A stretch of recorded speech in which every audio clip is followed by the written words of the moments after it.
going to get into the nitty-gritty about cost of chronic illness.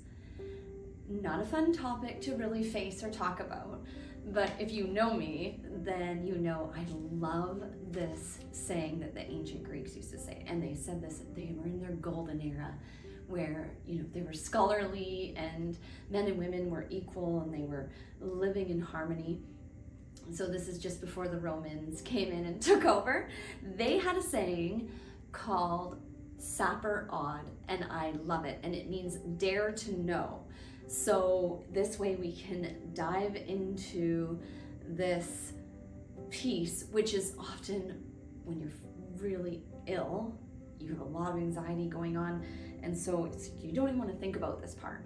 But until we bring it to awareness and discover what is really going on and dare to know, then you have more power and more decision making and control instead of trying to avoid it. So I have been there. And so that's why I say that ahead of time, because I totally can appreciate that. So what I'm going to do is start with a few statistics. So we're going to use the US as an example. If you are connected to me in any way, you know that I work with people from all over the world, and I'm Canadian. But I do like to talk in American statistics because that is, people all around the world kind of know about America and know how the American dollar works, and so it's something that a majority of us can relate to. So I'm going to provide you with some American statistics. This video is posted on YouTube, so if you click on it and go to the YouTube channel, then you will see that I have these resources below, and you can look them up for yourself as well. According to the Centers for Disease Control and Prevention, right from the horse's mouth, 90% of the nation, the US nation's $4.1 trillion annual healthcare expenditures are for people with chronic physical and mental health conditions. So 90% of the budget is going to these chronic illnesses, physical chronic illnesses, and the mental health chronic illnesses. Often when you're living with chronic illness, if you have one, you will know this firsthand. There is definitely some mental health conditions that end up coming along with it, with the level of stress that is endured going through physical pain and deterioration of life, really. So 90% of the expenses are going towards this. And so according to the US fact sheet, another straight from the horse's mouth, the average cost for direct care for an autoimmune patient is approximately $6,032 annually. So that's in US dollars. So transfer that into, you know, your own currency, and that is the direct care cost. So that's the medical system care cost. And this is increasing. So there has been an increase of 87% in healthcare costs since 2000 alone. So we're seeing an ever increase in these annual costs. And that is, you know, you may be insured with that, or that could be out of pocket. It really depends on where you're at, what country you're in, what your healthcare system is like. So the medical system cost average annually is $6,032. Then we have what we call the secondary costs. And this can be so many things. So maybe you're seeing a mental health specialist to help with the anxiety and depression that comes along with that. Maybe you're seeing a chiropractor, maybe you're seeing a massage therapist, and just to make it totally clear here, this isn't saying that one thing is good or bad or the other. Some things could be great for you. It's just how much do they cost? So I'm not saying that this is anything about here is wrong or bad or putting judgment on it. We're just looking at the facts. We're looking at how much things really are. And so some people will see massage therapists, some people will go on a supplements program, some people will go through programs. I myself went through one that was $28,000 for a nutrition program. It really depends on the person. And so many different practitioners, you know what you go through. If you tally that up monthly, let's give it a rough estimate of $500 a month. Chances are it's actually more than that if you have gone through quite a few years of autoimmune and you're now dealing with deeper symptoms and comorbidities and all of the things that come along with that. Then the price usually increases as you go along. And that's not to mention physical aids or any physiotherapy that's required. That's that secondary care. It really adds up. And it's like, as I'm thinking here, I'm like, and then all of these expenses that, someone without this condition wouldn't typically have, which we already know at this point that it's also stated as a fact, and you can see that in the references below, that they believe that an estimated 50% of all American people will have some sort of chronic condition like this by the year 2025. So we're seeing that there is a lot out there to help with symptoms, and that is, again, neither good nor bad. It is what it is, but it also, we're not seeing a decline in these disease states. We're actually seeing an increase in these disease states. So what's going on here? It's about getting to the root, but that's a topic for another time. Right now we're talking about the cost of all of this shenanigans.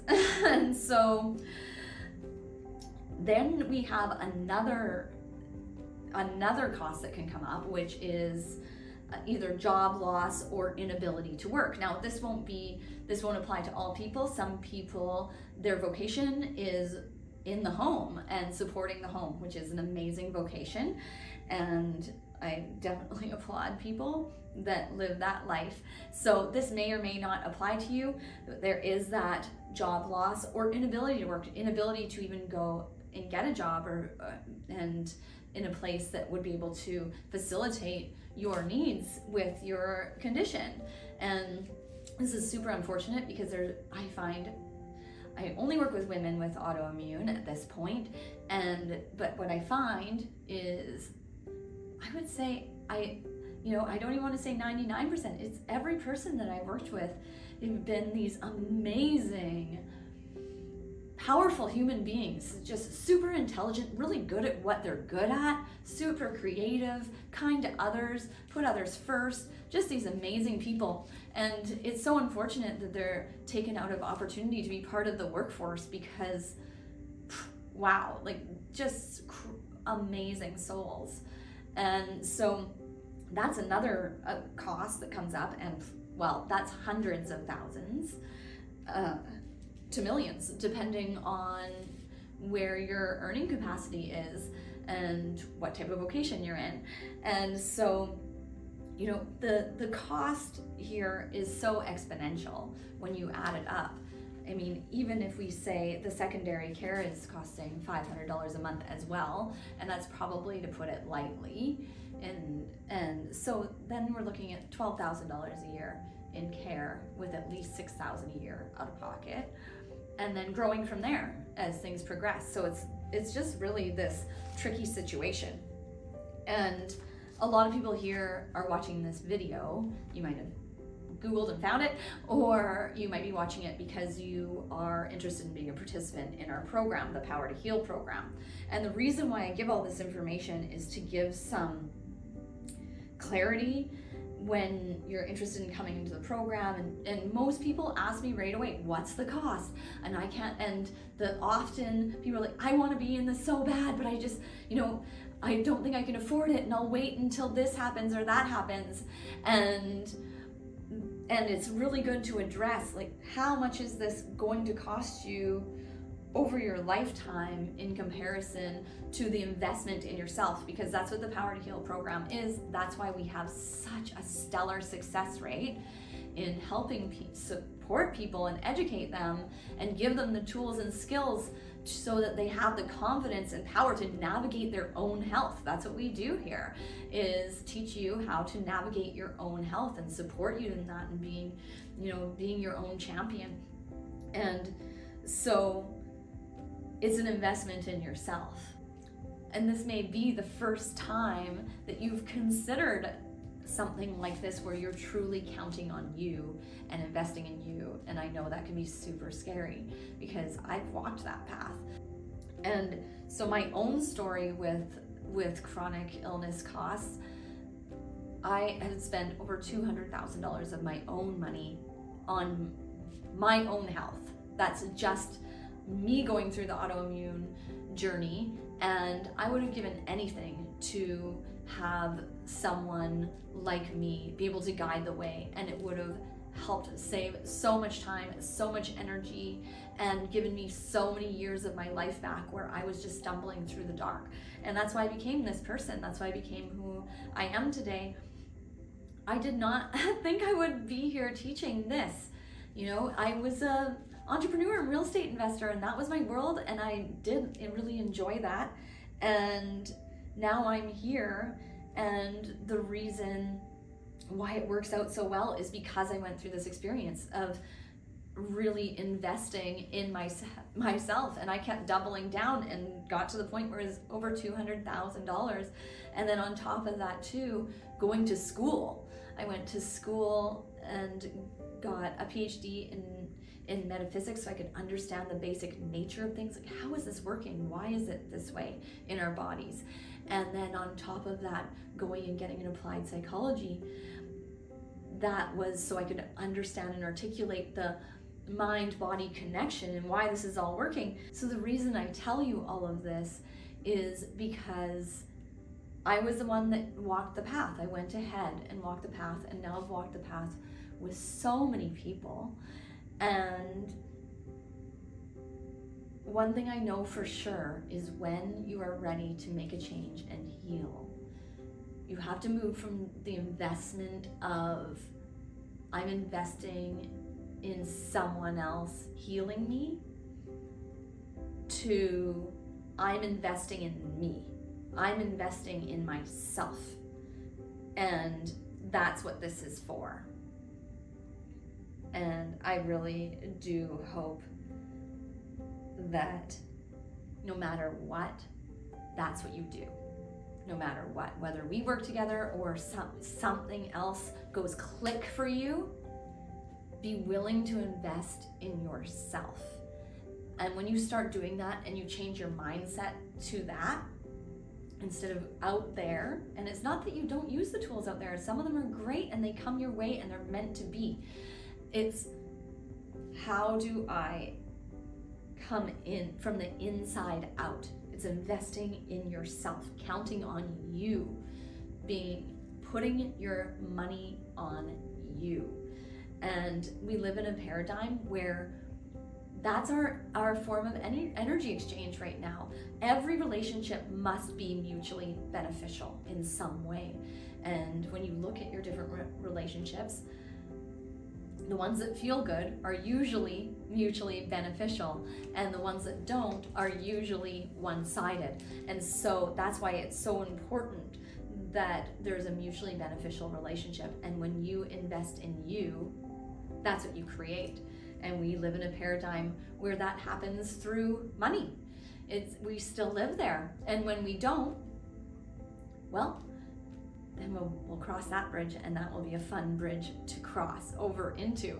But here we are, we're still in this where that's our exchange of energy. I would love it if you are willing to comment or reach out to me, and if there's anything I missed on what are some of the hidden expenses on autoimmune, because I'm sure I just scratched the surface here, and I would love to hear your feedback on where else have you found there has been extra cost in your life with living with chronic illness.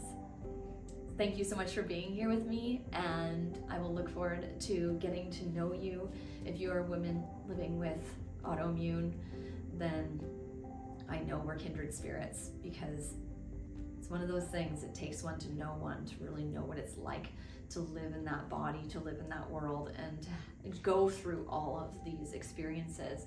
And above all else, I'm here to help educate people and continue to be a student and grow and learn as well. See you soon.